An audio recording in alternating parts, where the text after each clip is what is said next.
रिलायंस की 49वीं एजीएम को संबोधित करते हुए रिलायंस इंडस्ट्रीज के सीएमडी मुकेश अंबानी ने प्रधानमंत्री मोदी को सबसे लंबे कार्यकाल के लिए बधाई दी। मुकेश अंबानी ने कहा कि पब्लिक सर्विस में ये एक बड़ी उपलब्धि है। मुकेश अंबानी ने कहा कि प्रधानमंत्री का ग्रोथ का विजन और योजनाओं को पूरा करने की उनकी क्षमता ने बीते एक दशक में देश की प्रगति में बड़ी भूमिका निभाई है।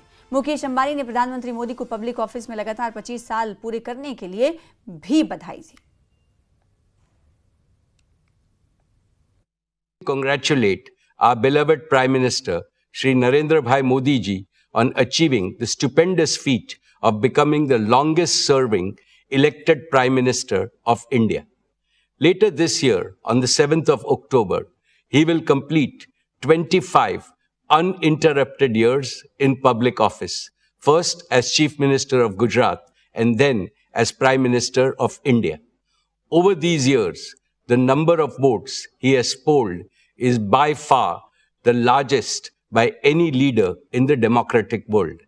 We congratulate him on this remarkable milestone in public service. His vision for India's growth and the corresponding execution plan have been instrumental in the rapid all-around growth India has witnessed over the last decade.